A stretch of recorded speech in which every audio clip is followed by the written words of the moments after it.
आज की कहानी में है एक राजा, एक कवि और एक जम्हाई। जी हाँ, एक मामूली सी लगने वाली जम्हाई की दिलचस्प कहानी। क्या सच में एक जमाई, बस एक जमाई, एक पूरे स्वर्ण युग को खत्म कर सकती है? सुनने में थोड़ा अजीब लगता है ना? लेकिन देखिए, इतिहास गवाह है कि कभी-कभी सबसे छोटी सी चिंगारी ही सबसे बड़ी आग भड़का देती है। तो चलिए इसी सवाल की तह तक चलते हैं। और हुआ भी कुछ ऐसा ही था, एक बहुत ही शक्तिशाली साम्राज्य के साथ। ये कहानी हमें सीधे ले चलती है भव्य विजयनगर साम्राज्य के शाही दरबार में। मतलब एक ऐसी जगह जो अपनी शान, शौकत और संस्कृति के लिए दूर दूर तक मशहूर थी। लेकिन जैसा कि अक्सर होता है, इस सारी चमक दमक के पीछे एक संकट पनप रहा था। एक ऐसा संकट जो सब कुछ बदलने की ताकत रखता था।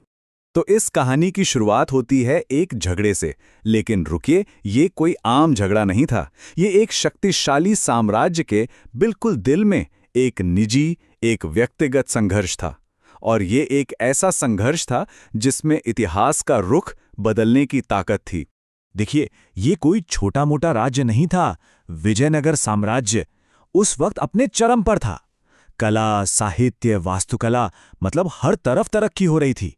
सच कहें तो ये वो दौर था जिसे इतिहासकारों ने स्वर्ण युग का नाम दिया है। और इस सुनहरे दौर के ठीक बीच में कौन थे? राजा कृष्णदेव राय। लेकिन वो सिर्फ एक शासक नहीं थे, बिल्कुल नहीं। उनके व्यक्तित्व में एक, कह सकते हैं, गहरी जटिलता छिपी थी, जिसे समझना इस पूरी कहानी के लिए बहुत जरूरी है। राजा कृष्णदेव राय की शख्सियत में ना दो अलग अलग दुनियाएं बसती थी।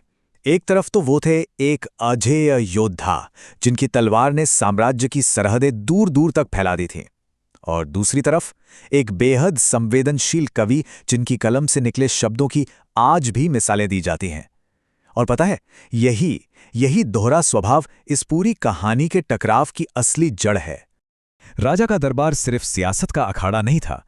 उन्होंने अपने चारों ओर ज्ञान और कला का एक ऐसा माहौल बना रखा था जो उस जमाने में वाकई बेमिसाल था। उनके दरबार में थे 8 महान कवि। इन्हें बड़े सम्मान के साथ अष्टदिग्गज कहा जाता था। और ये सिर्फ एक टाइटल नहीं था, ये उस दरबार की इंटेलेक्चुअल पावर, मतलब बौद्धिक शक्ति का प्रतीक था।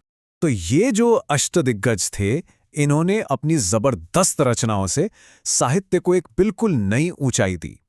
इनमें अल्लाह सानी पेद्दना जैसे महान कवि तो थे ही, लेकिन एक नाम ऐसा था जो अपनी बुद्धि के लिए, अपनी हाजिर जवाबी के लिए सबसे ज्यादा जाना जाता था, और वो नाम था तेनाली रामकृष्ण। अब होता ये था कि जब भी साम्राज्य पर कोई ऐसी मुश्किल आ पड़ती ना जिसका हल किसी के पास नहीं होता, तो सबकी उम्मीद भरी नजरें सिर्फ और सिर्फ एक ही शख्स पर जाके टिक जाती थी। ये थे तेनाली रामकृष्णन। वो सिर्फ एक कवि नहीं थे, अरे वो तो अपनी तेज बुद्धि, गजब के सेंस ऑफ ह्यूमर और बड़ी से बड़ी मुश्किलों का चुटकियों में हल निकालने की कला के लिए मशहूर थे। और यही वो खूबी थी जो उन्हें राजा और पूरे दरबार के लिए सच में अनमोल बनाती थी। और अब कहानी उस मोड़ पर आती है जहां सब कुछ बदल गया। इस पूरी उलझन को चलिए रानी तिरुमलंबल के नजरिए से समझते हैं, जो इस मुश्किल में बुरी तरह फंस चुकी थीं। तो रानी ने तेनालीराम को बताया, राजा ने एक नई कविता लिखी है।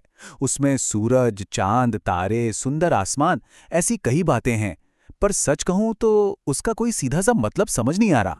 रानी ने आगे कहा, और मैं दिन भर के काम से इतनी ज्यादा थकी हुई थी कि जब वो कविता सुना रहे थे तो मुझे जम्हाई आ गई। एक बार नहीं, कई बार। तो ये कोई जानबूझकर किया गया अनादर नहीं था, बस शरीर की थकान थी जो बाहर आ गई। रानी ने अपनी बात खत्म की। राजा को लगा कि मैं उनकी कविता का अपमान कर रही हूं, और वो गुस्से में उठकर चले गए। तब से उन्होंने मुझसे बात तक नहीं की है। अब देखिए, एक कवि का दिल तो नाजुक होता ही है। राजा को लगा कि उनकी कला का अपमान हुआ है, और नतीजा हफ्तों की खामोशी। एक ऐसी खामोशी जिसने पूरे महल की रौनक ही छीन ली थी। एकदम परेशान होकर रानी ने तेनालीराम से गुहार लगाई, राम, प्लीज मेरी मदद करो, सिर्फ तुम ही हो जो राजा को समझा सकते हो। और बस यहीं से तेनालीराम की असली परीक्षा शुरू हुई। तो अब ये मामला सिर्फ एक पति पत्नी के झगड़े तक सीमित नहीं था।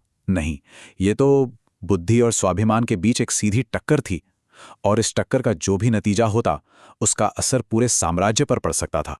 तो यह टकराव असल में दो इंसानी जज्बातों का है।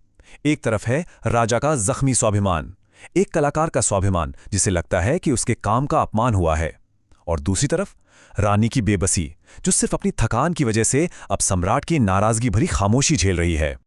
और ये चीज हमें एक बहुत बड़े सवाल पर लाकर खड़ा कर देती है। देखिए, स्वाभिमान में तर्क नहीं होता, लेकिन बुद्धि वो तो होती ही तार्किक है। तो जब इन दोनों की टक्कर होती है तो जीतता कौन है, बड़ा सवाल है। और इसका जवाब शायद तेनालीराम की चतुराई में ही कहीं छिपा है।